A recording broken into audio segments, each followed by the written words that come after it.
For decades, Caterpillar machines symbolized absolute control at the edge of human capability. In the world's largest mines, their yellow trucks were trusted to carry unimaginable weight through heat, dust, and danger, without failure. But beneath that confidence, a hidden weakness was quietly compounding. It wasn't sabotage, it wasn't negligence, it was a design choice that worked perfectly, until scale exposed its limits. As payloads grew and conditions intensified, small compromises became lethal liabilities. Incidents spread. Whispers turned into reports. Trust began to thin. This is not the story of a single crash or recall, but of how physics, repetition, and delay nearly unraveled a reputation built over generations, and how close one of the most powerful industrial brands in history came to losing control. Caterpillar mechanical drive. Mining trucks, power that destroyed its own machines. Caterpillar's mechanical drive. Mining trucks were designed to dominate the largest mines on Earth. From the 1970s through the early 1990s, these trucks embodied a philosophy that equated strength with reliability. Massive diesel engines, direct mechanical transmissions, and rigid frames were intended to move hundreds of tons repeatedly, day after day. On paper, the design promised durability. In operation, it exposed a critical flaw. The same power that made these trucks productive began destroying them from the inside out. Mechanical drive systems transfer engine power directly through gearboxes, drive shafts, and differentials to the wheels. This architecture had worked well at smaller scales. Caterpillar assumed it would scale upward. As haul trucks grew larger, engine output increased dramatically. Horsepower climbed. Torque multiplied. What did not scale proportionally was the ability of mechanical components to absorb continuous stress under extreme load. Mines demanded constant uphill hauling, repeated braking, and non-stop duty cycles. The drivetrain was never allowed to rest. The failure manifested as cumulative damage rather than immediate collapse. Transmissions overheated. Gears experienced accelerated wear. Bearings failed prematurely. Drive shafts twisted under load.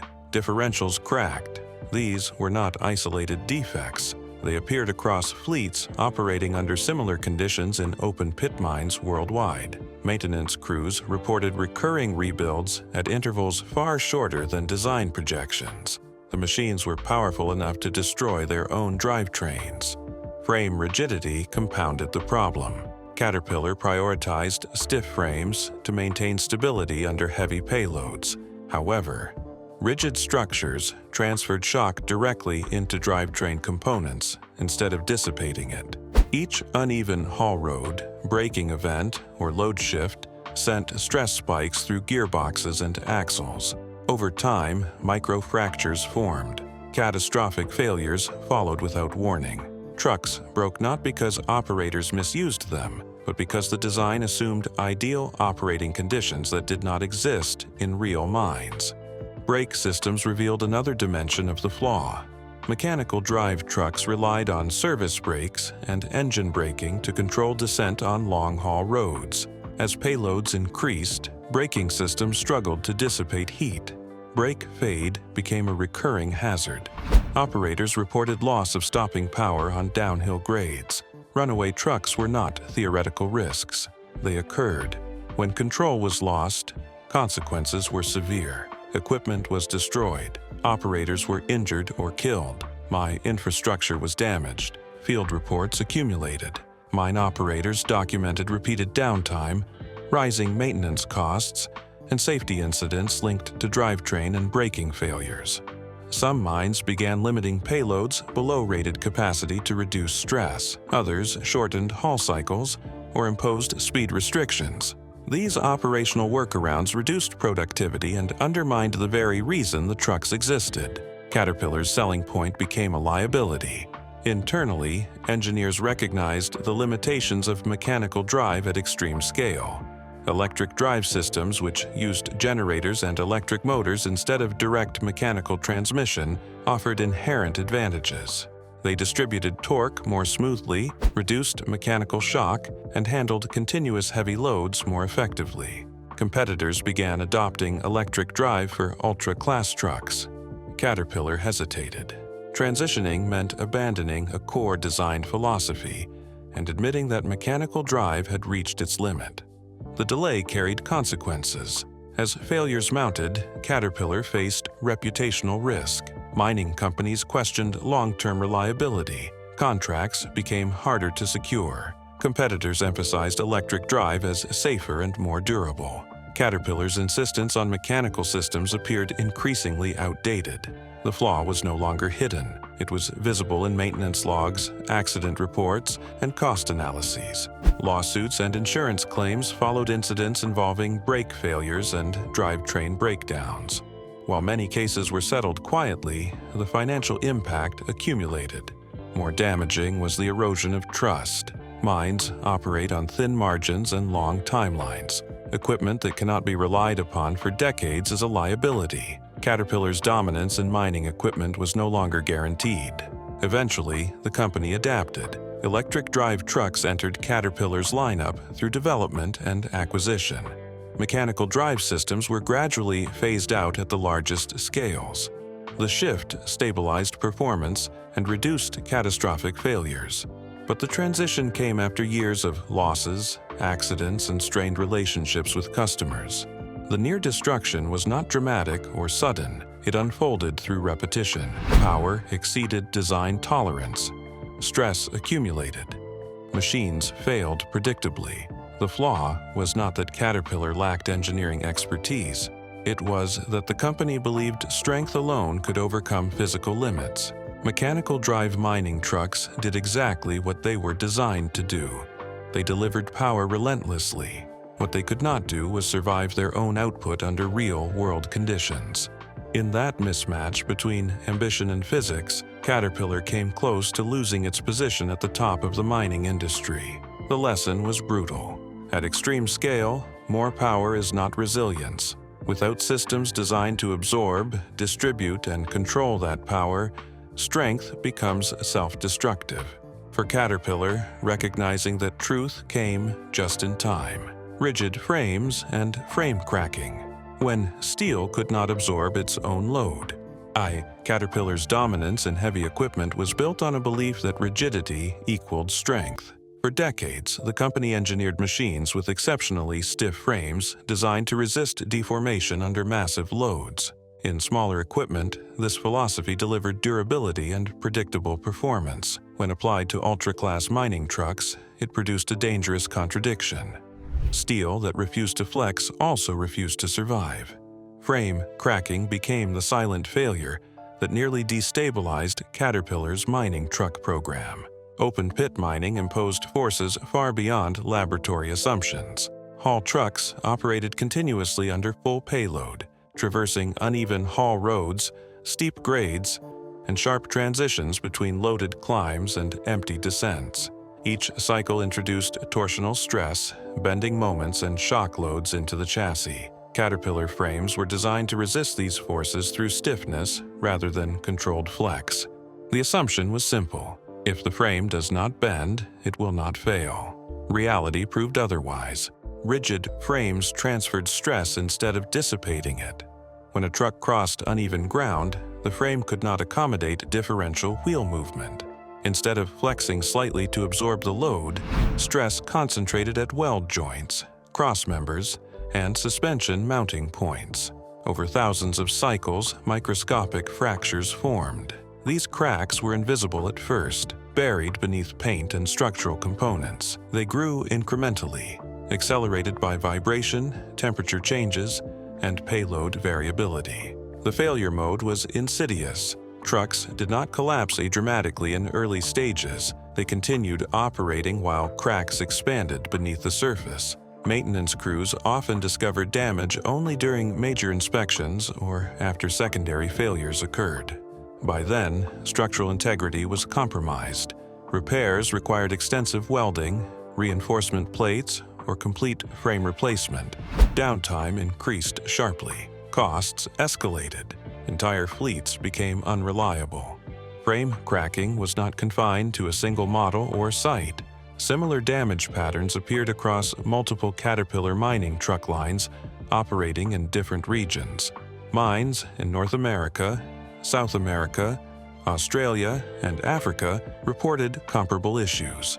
The common factor was not operator behavior or road quality alone.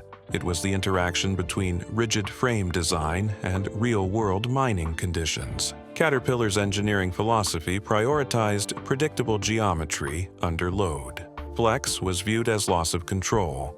However, competitors began adopting alternative approaches. Controlled frame articulation and elastic deformation allowed stress to be distributed across larger areas. These designs acknowledged that some movement was inevitable at extreme scale. Caterpillar's reluctance to embrace controlled flex placed its machines at a structural disadvantage. Safety implications followed structural failure. Cracked frames altered load paths and suspension behavior. Trucks responded unpredictably under braking or cornering. In severe cases, frame damage contributed to loss of control, increased stopping distances, and uneven tire loading. While not every crack led directly to an accident, the risk profile of damaged trucks increased measurably. Operators drove machines that looked intact but behaved inconsistently. Internal reports flagged the issue repeatedly. Field engineers documented crack locations and propagation patterns. Structural analyses confirmed that stress concentrations exceeded fatigue limits under sustained operation. Proposed solutions included redesigning frame geometry, altering weld placement, and introducing stress relief zones. Each solution required retooling and acknowledgement that the original design philosophy was flawed. Management hesitated. Redesigning frames meant admitting that rigidity was not always strength. It also meant retrofitting or replacing existing fleets, a costly and politically difficult decision. Mining customers demanded reliability, but also resisted extended downtime. Caterpillar attempted incremental fixes, reinforcement kits, revised maintenance schedules, and stricter inspection protocols. These measures slowed failure rates but did not eliminate the root cause. As failures accumulated, reputation suffered. Mining companies began factoring frame longevity into procurement decisions. Equipment reliability models showed higher life cycle costs for rigid frame designs operating at maximum payload. Competitors emphasized durability through flexibility. Caterpillar's identity as the toughest machine on site was challenged not by weakness, but by inflexibility.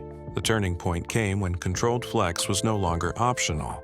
New designs incorporated structural compliance without sacrificing stability. Stress was redirected rather than resisted. Frame life improved.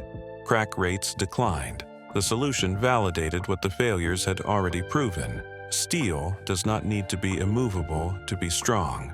Rigid frames nearly destroyed Caterpillar's credibility in ultra-class mining trucks because they treated stress as an enemy to resist rather than a force to manage. Steel that cannot absorb load will eventually break under it.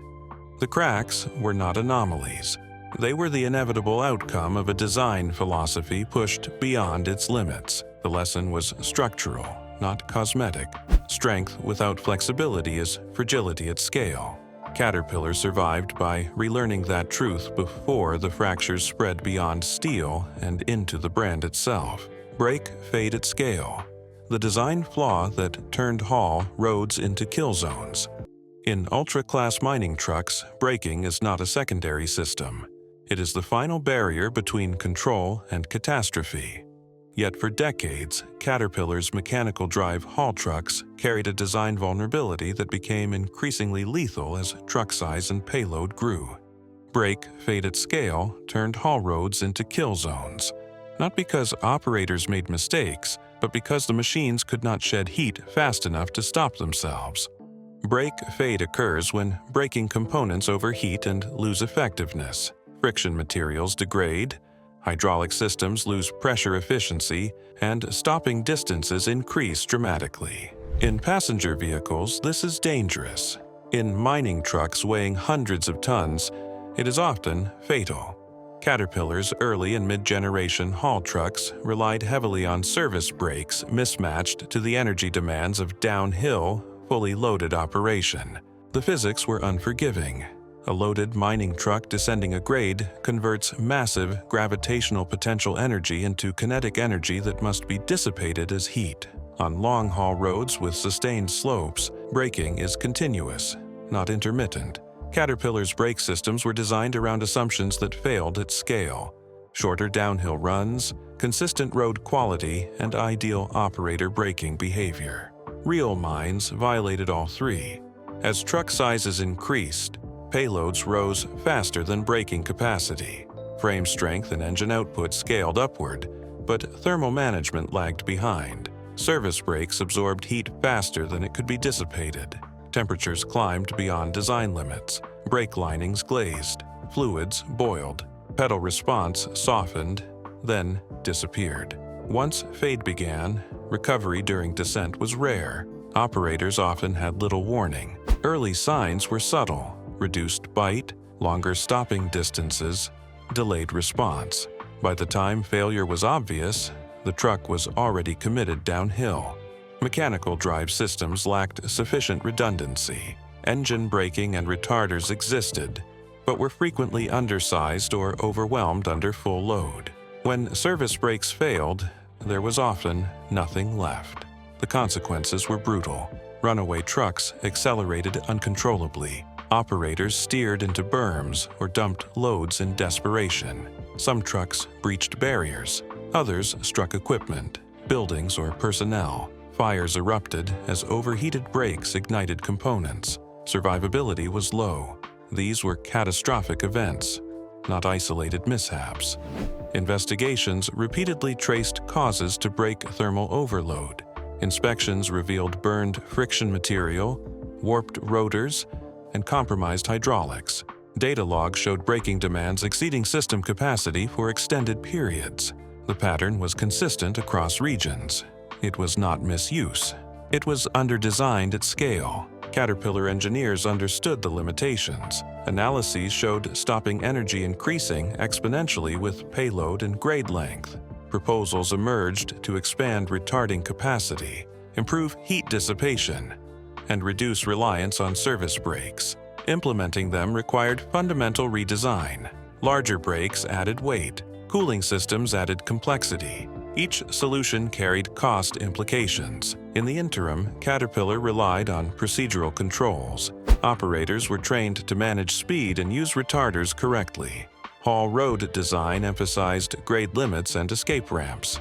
These measures reduced risk but placed responsibility on humans to compensate for mechanical limits. Under fatigue, weather changes, and operational pressure, procedures failed.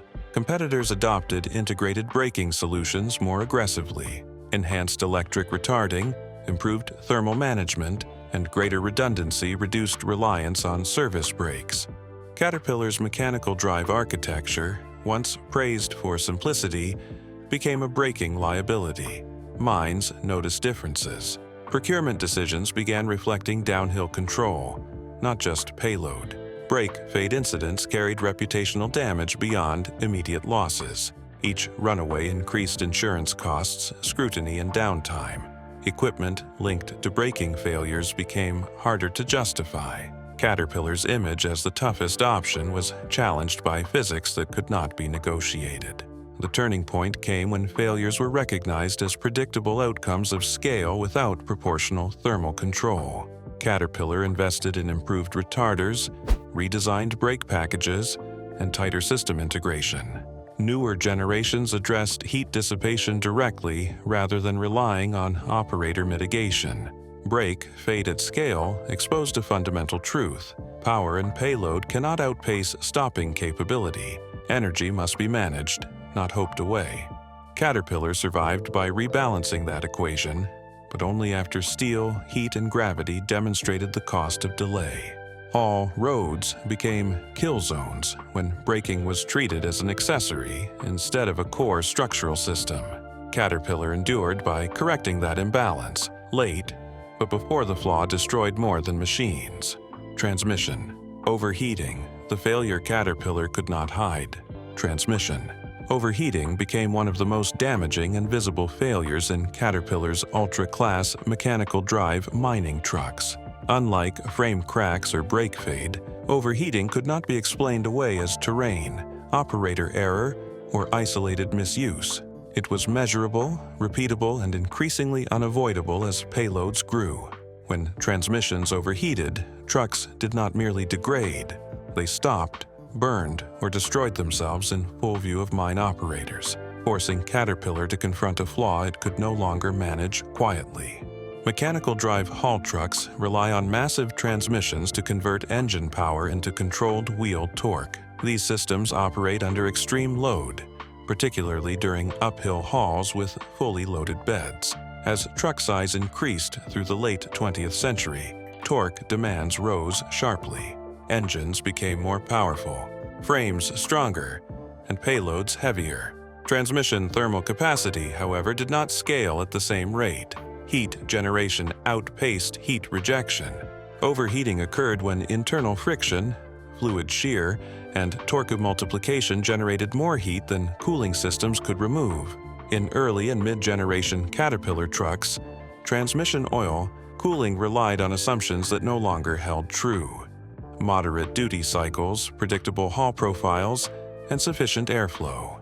Modern mines violated those assumptions continuously. Longer hauls, steeper grades, higher ambient temperatures, and non-stop operation turned transmissions into heat traps.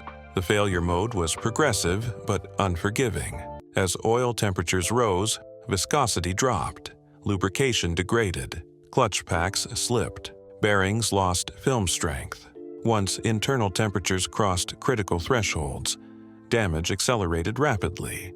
Operators received warnings, but those warnings often came too late. Reducing speed or dumping load was not always possible mid-haul. Trucks continued operating while destroying themselves internally. Unlike braking failures, transmission overheating did not require dramatic downhill events. It occurred during normal uphill operation, often repeatedly, shift after shift. This made it impossible to frame as rare or situational. Mines recorded chronic overheating alarms, forced derates, and unplanned shutdowns.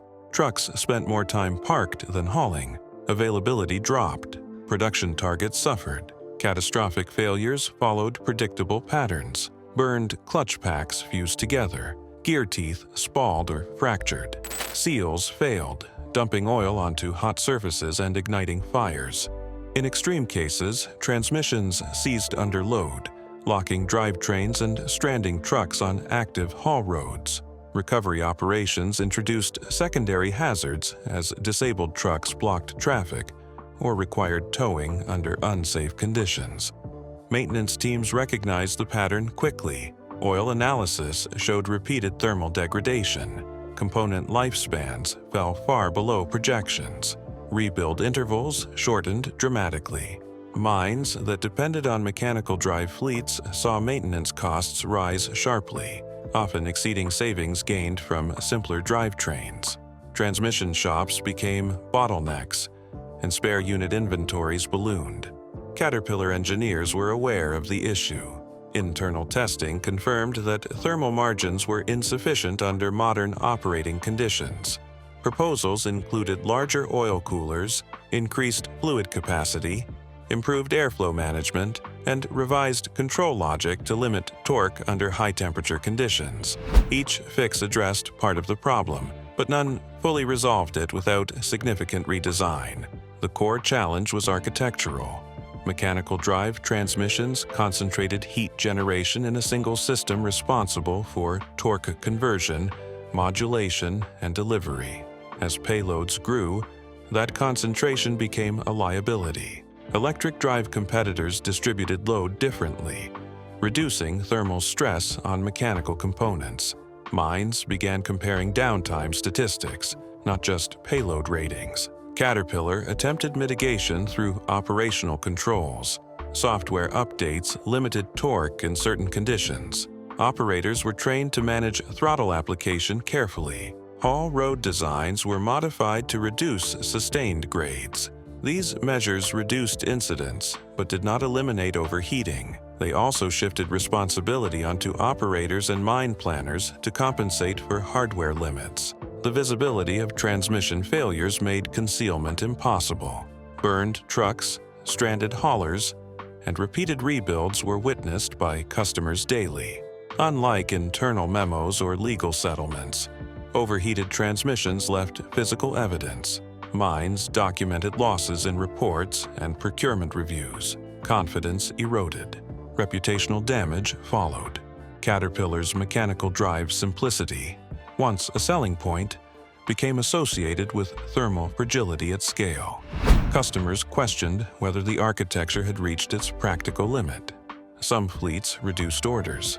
Others diversified suppliers. Procurement decisions increasingly weighed reliability over raw payload. The turning point came when overheating was acknowledged as a systemic design constraint rather than a maintenance issue. Caterpillar invested heavily in improved cooling, revised transmission designs, and deeper integration between engine, transmission, and control systems. These changes stabilized performance, but they arrived after years of visible failure.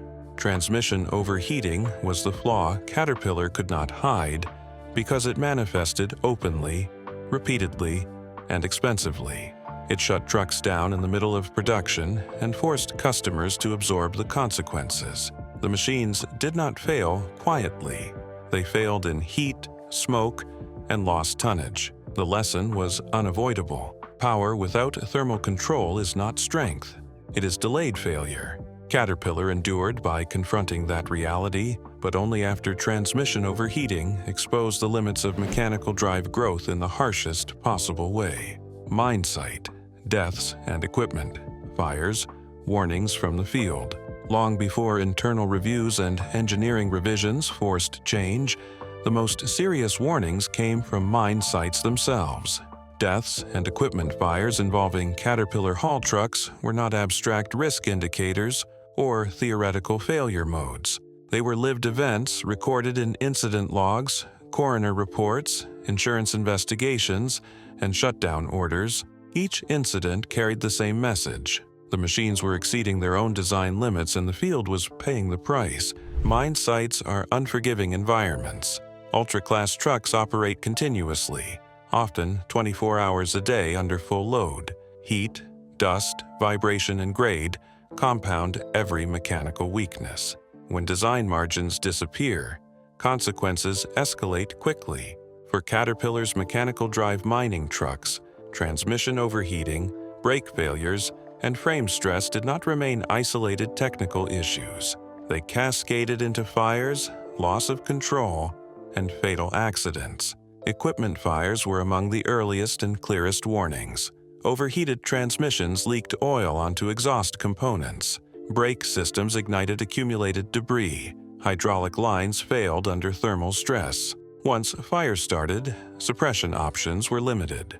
Operators were seated high above the ground, often seconds from losing visibility or control.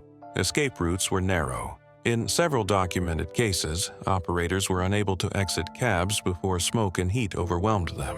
Fires did not always result in fatalities, but they frequently caused severe burns and long-term injury. Trucks were often total losses. Mines shut down haul roads for investigations, disrupting production and exposing crews to secondary hazards during recovery operations. Each fire left behind unmistakable evidence of thermal overload. Charred components could not be explained away as misuse. Runaway incidents were even deadlier. Brake fade combined with transmission stress created scenarios where operators lost the ability to control speed on descents. When service brakes failed and retarding systems were overwhelmed, trucks accelerated uncontrollably. Emergency escape ramps were not always available or accessible. Some trucks breached berms. Others collided with parked equipment or support vehicles. Fatalities occurred not only in operator cabs, but among nearby workers caught in the path of uncontrolled mass. Field investigations repeatedly identified the same contributing factors. Sustained grades exceeded braking and cooling capacity. Payloads matched or exceeded design assumptions. Ambient temperatures reduced heat rejection. Control systems provided warnings but lacked authority to prevent continued operation. The machines behaved predictably under physics, but unpredictably under human expectation. What made these incidents impossible to ignore was their consistency. They occurred across continents, mine types, and operating crews. Experienced operators were killed alongside newer ones. Sites with strong safety cultures still suffered losses. The variable was not behavior. It was mechanical endurance under scale. Internal data reflected what the field already knew. Failure rates clustered around high-load, high-temperature operations. Fire incidents correlated with thermal overload events logged days or weeks earlier. Near misses accumulated before catastrophic outcomes. The warnings were sequential, not sudden. Field evidence showed escalation, not surprise. Mine operators began documenting concerns formally. Safety committees flagged specific Caterpillar models. Insurers raised premiums. Regulators demanded corrective action plans. In some jurisdictions, trucks were temporarily sidelined pending investigation. These actions were not anti-manufacturer sentiment. They were responses to repeated exposure to lethal risk. Caterpillar's reputation amplified the impact. As an industry leader, failures carried greater weight. Customers expected robustness under extreme conditions. When trucks burned or ran away, trust eroded faster than with lesser-known brands. The expectation gap turned incidents into reputational crises. Equipment fires also introduced environmental consequences. Fuel and oil spills contaminated soil. Smoke plumes triggered regulatory reporting. Cleanup costs mounted. Mines calculated not just repair expenses, but environmental liability. Each incident expanded the cost of failure beyond the machine itself. The field response was pragmatic but strained. Mines adjusted haul profiles, reduced payloads, and imposed speed limits. Operators were retrained repeatedly. Fire suppression systems were upgraded. These measures reduced frequency but did not eliminate risk. They treated symptoms rather than root causes. The most telling signal was normalization of contingency planning. Mines began assuming that certain failure events would occur. Emergency drills included runaway scenarios. Fire response teams were positioned along haul roads. This acceptance marked a turning point. When organizations planned for catastrophic failure as routine, design confidence has already collapsed. Eventually, cumulative field evidence forced structural response. Caterpillar invested in improved cooling, braking integration, and control authority. Newer generations addressed thermal limits directly. But these changes followed years of warnings written in smoke, wreckage, and fatalities. Mine site deaths and equipment fires were not anomalies. They were field-level diagnostics of a system pushed beyond its sustainable envelope. The machines delivered power, but not margin. The field did not exaggerate the danger. It documented it. Warnings from the field are rarely subtle. In this case, they were loud, visible, and deadly. Caterpillar survived because it ultimately responded. The mines did not wait for theory. They learned through loss. Internal redesign delays. Why the Flaw stayed in production. Caterpillar's most dangerous design flaws did not persist because they were unknown. They persisted because fixing them required decisions that threatened cost structure, production continuity, and market positioning. Inside the company, the delay was not technical incapacity. It was organizational inertia shaped by scale, legacy architecture, and fear of disruption. By the time catastrophic failures appeared in the field, internal engineering teams already understood the limits of existing systems. Mechanical drive mining trucks were operating at the edge of thermal, structural, and braking capacity. Data showed recurring overheating, accelerated wear, and cascading failures under sustained load. The question was never whether redesign was necessary. It was how much redesign Caterpillar was willing to tolerate without destabilizing its product line. Large equipment manufacturers do not redesign lightly. Ultra-class mining trucks are not modular consumer products. Their drivetrains, frames, braking systems, and cooling architectures are deeply interdependent. Changing one element forces changes across multiple subsystems. A larger brake package adds mass. More mass increases frame stress. Added cooling requires space, airflow, and power draw. Each improvement triggers secondary problems. Internal proposals quickly expanded from targeted fixes into full platform overhauls. Those overhauls collided with production realities. Caterpillar's mining trucks were built in limited but continuous runs. Tooling, supplier contracts, and assembly lines were optimized for existing designs. Interrupting production to implement major changes risked delivery delays, contract penalties, and customer dissatisfaction. Mines planned fleets years in advance. Missed delivery windows had financial consequences that executives could not ignore. Cost pressure compounded the hesitation. Redesigning core systems required capital investment, retooling, testing, and certification. These costs were incurred immediately, while benefits appeared gradually. In competitive procurement environments, price mattered. Management worried that higher costs would weaken bids against rivals or force concessions elsewhere. Safety improvements that raised unit cost faced scrutiny not because they lacked merit, but because they challenged margin discipline. There was also architectural lock-in.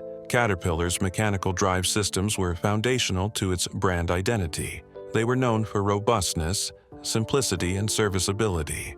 Engineers who proposed shifts toward alternative architectures faced resistance. Moving away from established designs risked undermining decades of engineering philosophy and customer familiarity. Internally, innovation collided with loyalty to legacy solutions. Testing timelines further delayed action. Mining trucks cannot be validated quickly. Full-scale testing requires long-duration operation under extreme conditions. Simulated testing only captures part of the reality. Field trials take years. Each redesign proposal carried extended validation requirements before release. During that time, existing models continued production, even as known weaknesses remained.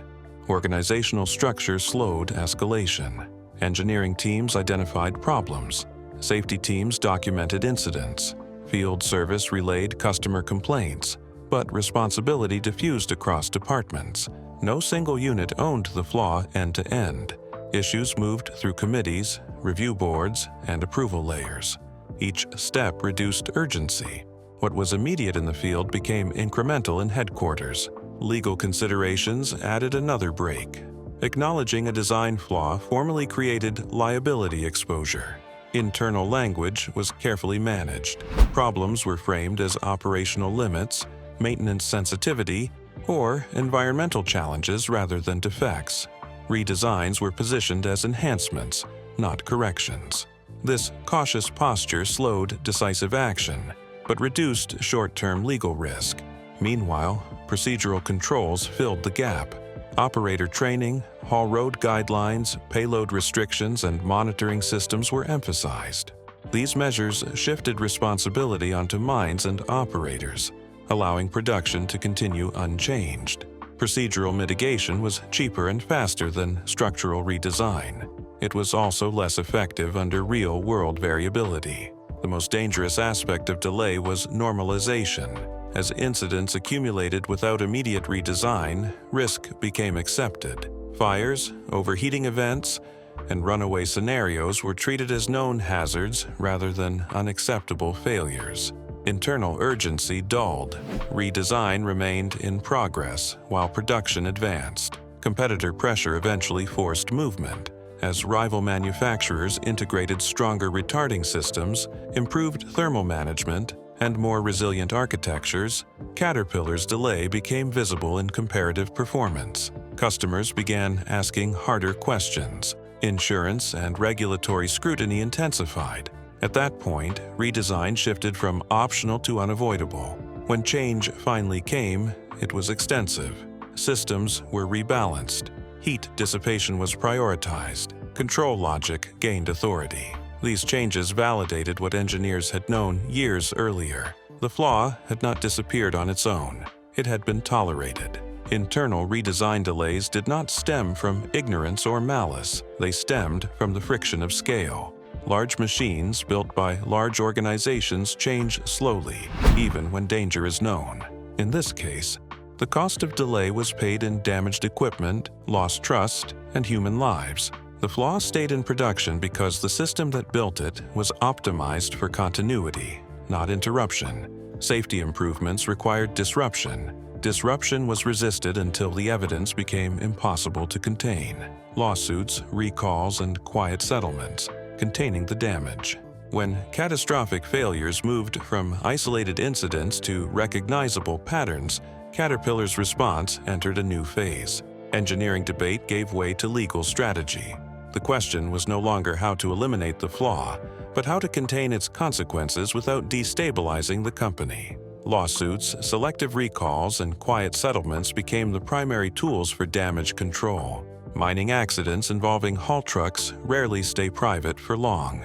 Fatalities, fires, and runaway incidents attract regulators, insurers, and lawyers. Families of killed operators and injured workers began filing claims, alleging that the machines were not merely dangerous, but defectively designed. These cases did not hinge on operator error. They focused on predictable failure modes tied to braking, thermal overload, and drivetrain stress.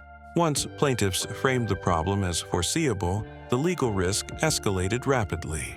Caterpillar's defense strategy followed a familiar industrial pattern. The company emphasized operational context. Mines, it argued, controlled haul road grades, payload discipline, maintenance practices, and operator training. Equipment was described as compliant with industry standards when used as intended. Any failure was framed as a result of extreme conditions rather than inherent design weakness.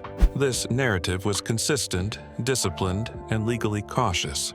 At the same time, internal legal teams worked aggressively to prevent discovery from expanding too far. Engineering analyses, internal warnings, and redesign discussions were closely protected.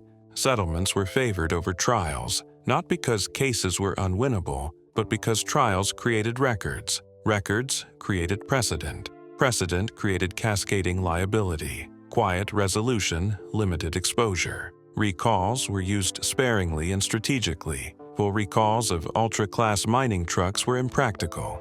These machines were few in number, globally dispersed, and deeply integrated into mine operations. Pulling them from service would have disrupted production at a scale no manufacturer could absorb easily. Instead, Caterpillar relied on service bulletins, retrofit programs, and recommended upgrades that avoided the legal weight of the word recall. These programs were framed as improvements rather than corrections. Enhanced braking packages, cooling modifications, software updates, and revised operating guidelines were introduced gradually. Customers were encouraged, not compelled, to adopt them. This approach reduced admission of fault while addressing the most visible risks. It also transferred decision responsibility to mine operators, who now bore the burden of choosing whether to implement changes. Quiet settlements followed a similar logic. In cases involving fatalities or severe injury, compensation was often negotiated behind closed doors. Non-disclosure agreements were standard. Families received financial relief without public findings of defect. From a corporate perspective, this limited reputational damage. From a systemic perspective, it suppressed broader awareness of recurring failure modes. Regulators played an ambiguous role. Mining equipment operates in a complex regulatory environment split between occupational safety agencies, mining authorities, and regional bodies. Investigations often focused on site conditions rather than equipment design. This fragmentation worked in Caterpillar's favor. No single authority had clear jurisdiction to mandate sweeping design changes across fleets. Responsibility remained diffuse. Insurance pressure, however, proved harder to contain. Repeated incidents affected risk models. Premiums rose.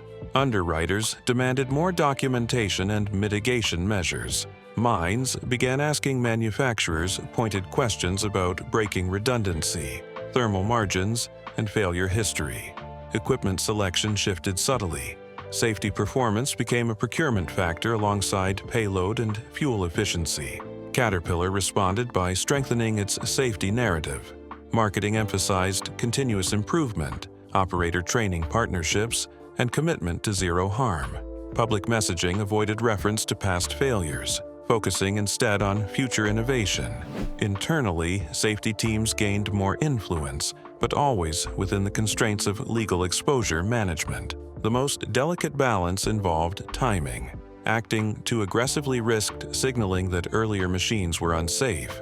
Acting too slowly risked further incidents and lawsuits. The company navigated this by phasing changes across model updates rather than retroactively condemning existing designs. New generations incorporated improvements that older ones lacked, without explicit acknowledgement of why. This strategy worked in a narrow sense.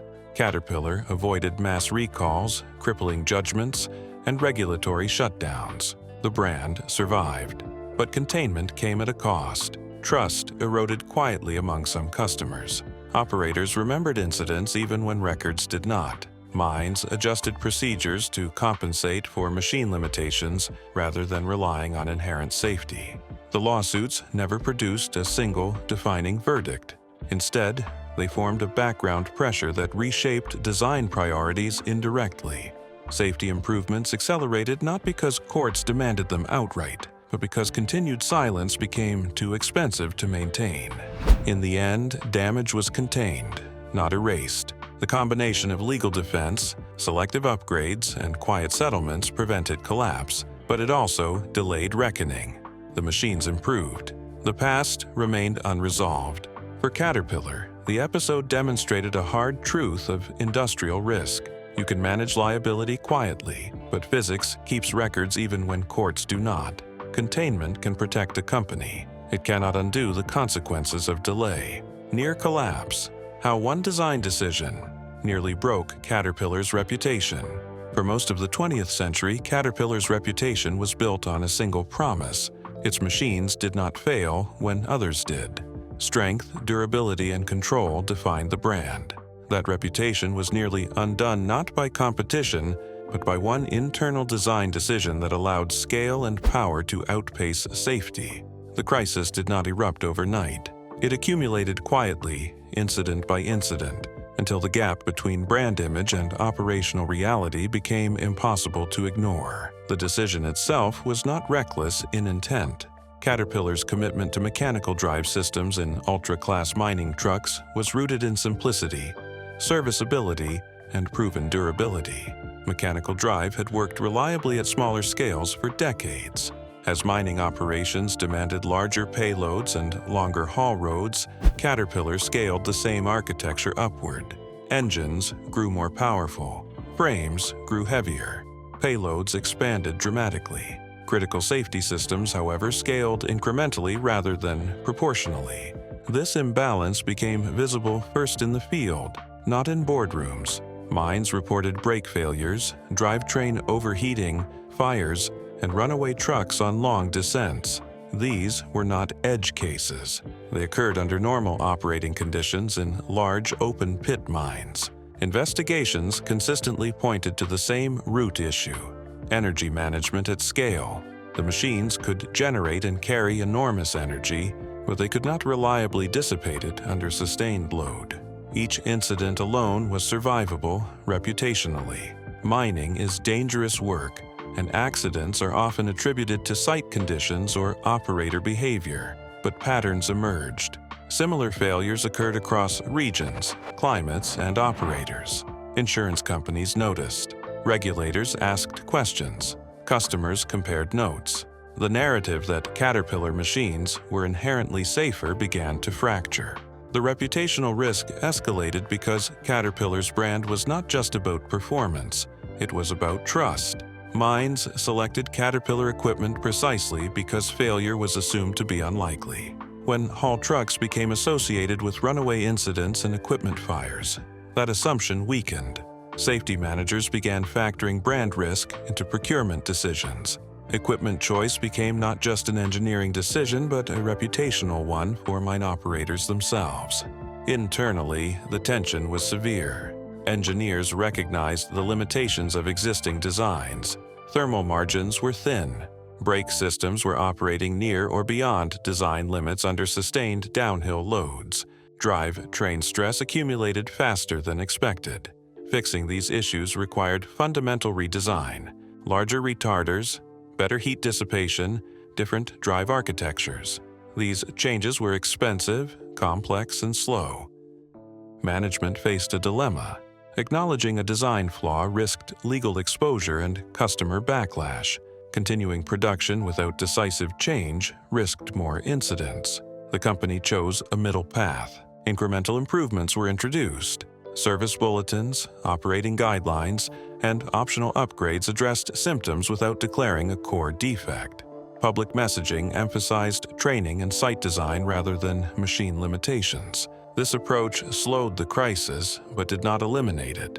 Each new incident reinforced the perception that Caterpillar was managing around a problem rather than solving it.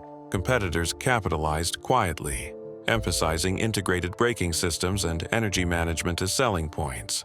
For the first time in decades, Caterpillar found itself defending its safety credentials rather than assuming them. The threat to the brand was not a single lawsuit or recall, it was erosion. Trust weakened gradually as mines adjusted procedures to compensate for machine behavior. Escape ramps were extended, speed limits were tightened. Operators were trained to expect brake fade under certain conditions. These adaptations kept operations running, but they also signaled that the machine itself was no longer assumed to be sufficient. The near-collapse moment came when internal cost-benefit calculations shifted.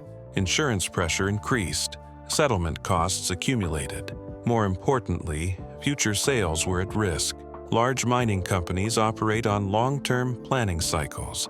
If Caterpillar equipment was perceived as carrying systemic risk, those plans could shift toward alternatives. Market leadership built over generations could be lost within a decade. Caterpillar ultimately responded with deeper redesigns, integrating more robust retarding systems, improved thermal management, and closer coupling between braking and drivetrain control. These changes stabilized performance and restored confidence gradually, but the recovery did not erase the period of doubt.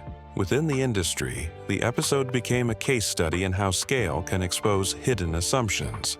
The design decision did not nearly destroy Caterpillar through mechanical failure alone. It nearly broke the company's reputation by violating its core promise. When machines that symbolized control began appearing in runaway incident reports, the brand itself was at risk. Caterpillar survived because it adapted before trust collapsed completely. But the lesson remains stark. In heavy equipment, reputation rests not on power delivered, but on power controlled. When design allows one to outrun the other, even the strongest brand can bend toward breaking.